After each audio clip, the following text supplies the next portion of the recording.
Are you familiar with combiners? You know, bots like the Constructicons and Devastator, the aerial bots and Superion, or hey, what about the glacial bots and Glacial Lord? Wait, no. Yeah, my bad. That last one was just a fan's project. But really, at its most basic level, combiner just means a bunch of smaller robot dudes coming together to make one bigger dude. Or sometimes, just a thing.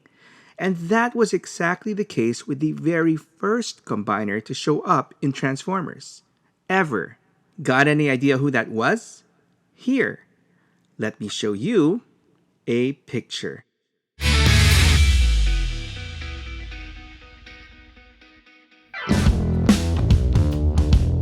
In any kind of war, it's not just about who's got the biggest guns. It's about who actually knows what's going on. You need eyes on the ground, intel coming in, someone figuring out where the enemy is and what the hell they are up to. That's reconnaissance. It's the quiet part of the fight, but it's the reason anything else works at all. Because if you're just charging into battle blind, you're not brave, you're dumb. And when you strip all of that down to its most basic form, reconnaissance is really just about capturing information, sometimes as simple as stopping for a second and taking a picture.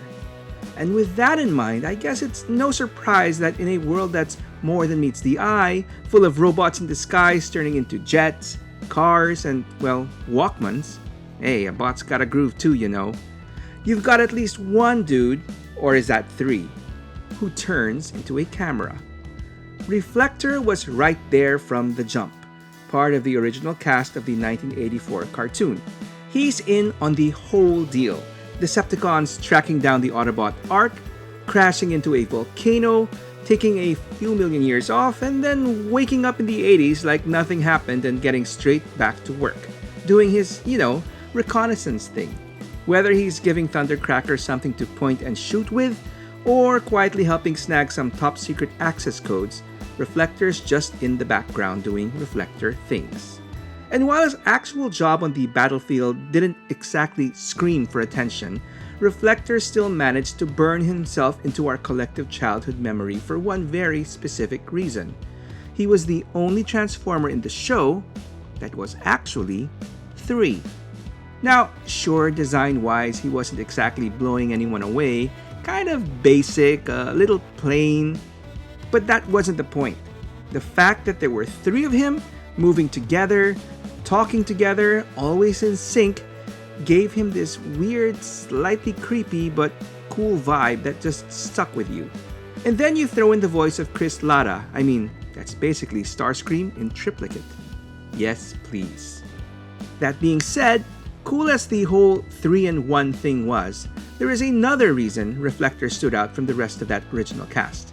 And this one's a bit more on the unfortunate side, because back then, after watching all that robot-on-robot chaos on TV, the next move was obvious. You drag your parents to the nearest toy store and try to bring some of that action home. But if you walked in there hoping to recreate some reflective triple team action, yeah, you were in for a world of disappointment. Because out of that entire first season lineup, Reflector was the odd one out. No toy. Nada on the shelves. I mean, aside from that random yellow crane truck hauler, who maybe could have been an Autobot, Reflector was the only character from that first wave who just didn't make the cut. Which of course leads to the question of why? Because the reality is there actually was a Reflector toy, or at least a toy that Reflector was based on. It just wasn't available in the USA. The toy that served as the basis for Reflector was originally known as Camera Robo MC05, part of Takara's then new Microman line, specifically its Micro Change subseries. Launched in 1983, Micro Change had a simple but very cool premise. Every day, 1/1 scale household objects and electronics that transformed into robots, all designed to be compatible with their 10cm Microman figures. Camera Robo MC05 itself was based on the Canon AV-1, along with its sister model, the AE-1. a popular 35mm SLR camera produced at the time. And Takara didn't hold back. This thing came with a simulated telephoto lens and an attachable flash cube. It made the toy appealing not just to kids, but even to photography enthusiasts, I'd imagine. And maybe, I guess, triplets? Speaking of which, it's worth noting that the whole 3 robots into 1 camera idea wasn't there from the start. Early design sketches and resin prototypes shown that Camera Robo was originally conceived as a single transforming robot.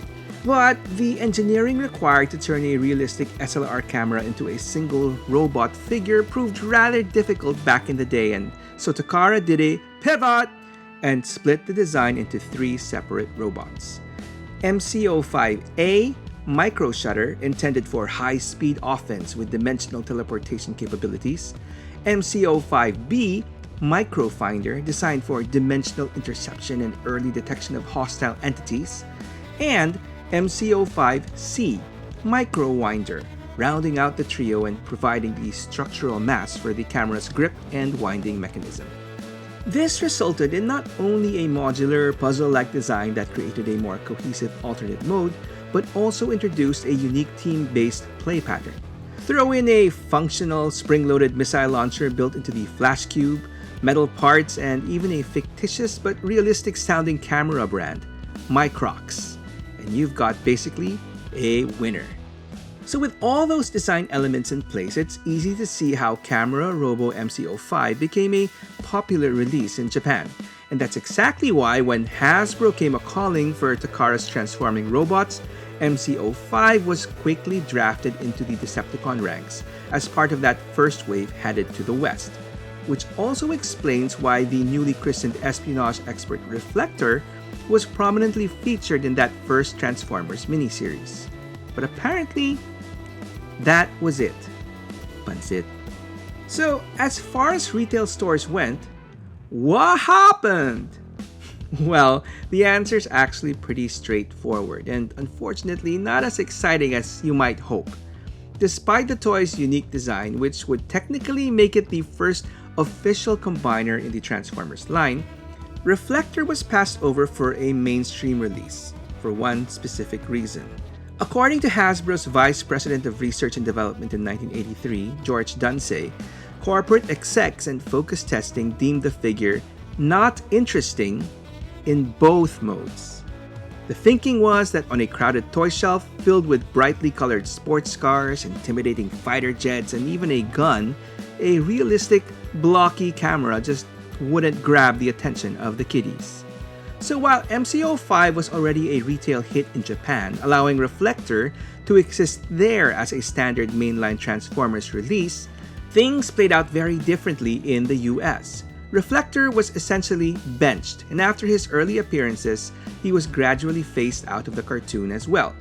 That said, it wasn't exactly a case of here today and gone tomorrow. Reflector, or at least multiple bots that looked like him, kept popping up in random episodes. In universe, these were collectively referred to as photons, basically Decepticon rank and file, and when needed, convenient test subjects for experimental space bridges. Although, if you ask me, a cooler explanation would have been the supposedly originally planned idea of these additional reflectors being clones generated by a single source, kind of like a multiple man setup, which would also explain this scene in the cartoon where multiple copies get blasted back into the original host. Reflector's last known sightings come in the 1986 The Transformers, the movie, where he's basically seen from behind during the Battle of Autobot City, and then again shortly after during Starscream's coronation. Honestly, credit what it's due, at least he made it out alive. I mean, we already have enough debates over Cyclonus and whether he came from Skywarp or Bombshell. I mean, it is Skywarp, by the way. Now, picture throwing in Reflector into that mess. Although he would have made pretty solid fodder for the sweeps. And speaking of 1986, while Reflector was wrapping up his run in the cartoon, that same year ironically saw his toy finally released in the US. With a twist. Instead of a standard retail release, he showed up as a mail-away exclusive tied to the animated movie.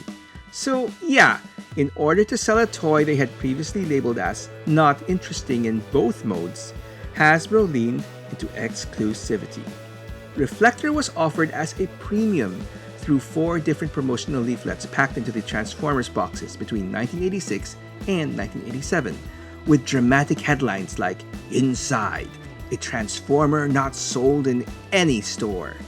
And to get one, kids had to mail in proof of purchase robot points cut from toy boxes and cards, throw in a bit of moolah, and wait for their very own Decepticon espionage agent to arrive at their doorstep.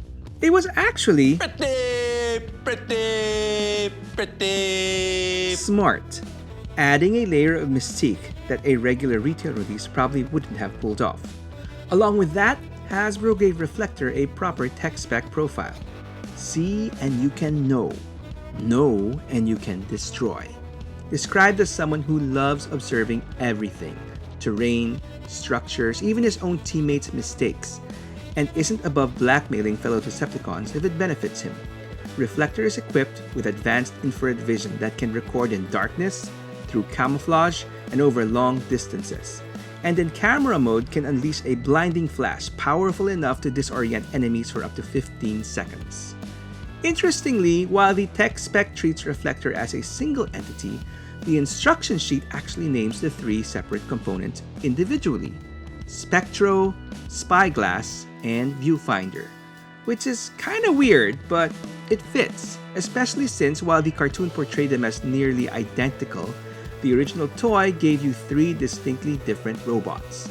That being said, it would take a little bit more time before those individual bots would get any personality.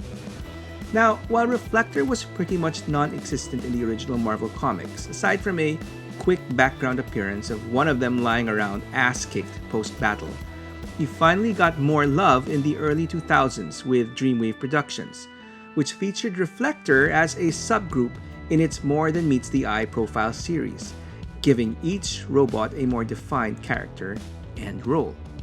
Viewfinder is the leader, and easily by far the most despicable of the group. He thrives on spotting others' mistakes and exploiting them, especially through blackmail, and takes full advantage of their assignment monitoring Cybertron's surveillance systems. Spyglass is completely obsessed with gathering information, always eager to dig into weaknesses and happily backing up Viewfinder's schemes, even if it means dragging Spectro along.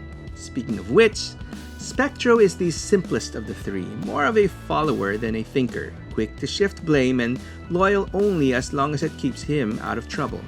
Together, Viewfinder, Spyglass, and Spectro share an incredible eye for detail and an unmatched ability to track and process visual data, making them collectively one of the most effective reconnaissance units in the Decepticon ranks.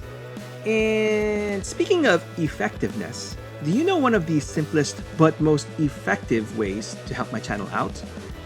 Just keep watching. That's it. Longer watching time is one of the best ways to make a channel like mine look great to the YouTube algorithm. So if you're enjoying this story, when it's done, go ahead and watch another, and another, and another, or just leave me prattling on in the background while you go about your day. That being said, any way you choose to support the channel is always appreciated. So thank you. Anyway, but even with those individual personalities in place, Viewfinder, Spyglass, and Spectro don't actually get a whole lot to do in the Dreamwave comics. They, or a supposedly inferior version of them, are shown on Cybertron working under Shockwave, functioning as a surveillance unit monitoring the planet from a central system. And despite all that supposed attention to detail and data processing ability, they still get caught off guard and taken out by Starscream. So yeah, that didn't last long. If you want to see Reflector do more, and I say that loosely, we jump over to the IDW comics. Here, they go back to that classic clone look, speaking in triplicate again, and show up as part of Megatron's invasion of Earth in All Hail Megatron. And that series basically opens with the Decepticons running wild, Autobots missing, cities getting leveled, humans not faring too well. with Reflector playing their part in a particularly unsettling way, treating humans like fragile playthings and commenting on how easily they come apart. Yeah, not exactly subtle. Yeesh. Anyway, after the Decepticons are eventually defeated, the trio gets sent out by Shockwave on another mission, which again does not go well at all. They crash on some hostile planet and Viewfinder is killed off immediately, impaled by a huge shard of glass against his control chair. Spectro and Spyglass survive, but eventually run into the Autobot survivalist / wild boy, Wheelie, and his alien friend, who've been working on an escape ship. Thinking they've got the upper hand, the two Decepticons hijack the ship by threatening Wheelie's friend. But Wheelie say he ain't here to play, and secretly sabotages the ship before handing it over. And sure enough, it launches, then promptly explodes, taking the last two pieces of Reflector with it. Talk about an aborted escape. Speaking of which, another aborted version of Reflector was supposed to show up in the series Transformers Animated, but those plans were scrapped due to time constraints. But see, it wasn't just an idea. They already had character designs ready, including a new Cybertronian tank mode armed with a Photon T-34 cannon. Fortunately, that wouldn't be the end of Reflector in animation. Well, sort of. Because what might be the most poignant take on Reflector isn't exactly him. Let me explain. In the Netflix series Transformers War for Cybertron Trilogy from 2020, we meet a guy who looks a whole lot like Reflector, but isn't. And if all those scrappy looking scars on his face don't give it away, he's unfortunately named Scrapface, a clone of Reflector and a low-level Decepticon grunt. An expendable one. Just how expendable? Well, enough to be imprisoned by Shockwave for simply existing, and then drained of his energy to power whatever new scheme is in the works. Scrapface gets rescued by Autobots led by Elito 1, and that's where things start to shift. He helps lead a group of freed Decepticons to return the favor and form an uneasy alliance. And from there, you see him start to question everything, especially after realizing how disposable his own faction sees him. And it doesn't take long before that blind loyalty fades. Instead, he starts fighting based on something closer to fairness, respect. The idea that maybe it matters how you treat the bots around you, even if they're Autobots. Eventually, he fully commits to the resistance, siding with Elito 1 and setting his sights on taking down Shockwave. His story wraps up during the assault on the Kaon Arena. Once again, after getting captured and nearly harvested for energy, Scrapface escapes with the others. But the explosives planted earlier go off unexpectedly, and the arena is destroyed and Scrapface goes down with it. Not exactly a happy ending, but I'd like to think that it at least serves as a pretty important lesson for Shockwave to reflect on. That loyalty isn't something you take for granted, or toy around with. Speaking of which, let's talk toys. After the initial Reflector released in Japan in 1985 and the US mail-away version in 1986, the first modern Reflector figure we got was an accessory. Yeah, a tiny little dude packed in with the Thrilling 30 Scrapnel in 2014. And while he wasn't much, I'll give him this. While he didn't come in triplicate, he was a triple changer, going from robot to camera to a weapon for Scrapnel to wield. If you want a Reflector in triplicate, your very first modern option would be a 2016 BotCon exclusive 3-pack.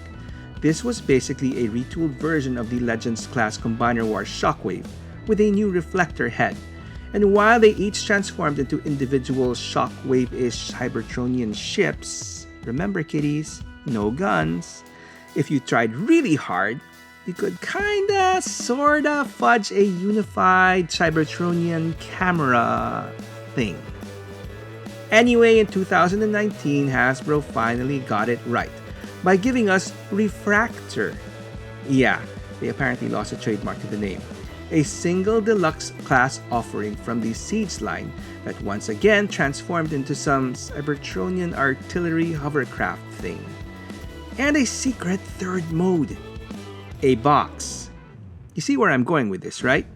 In another stroke of marketing genius, Hasbro gave us a basic deluxe toy packed with just the right accessories that we had to buy 3 times in order to finally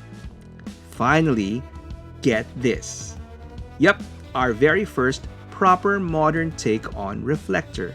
And this toy was so nice, Hasbro had to do it twice, releasing a special exclusive 3-pack that same year in the original toy colors, with even more accessories to get that classic camera looking just right.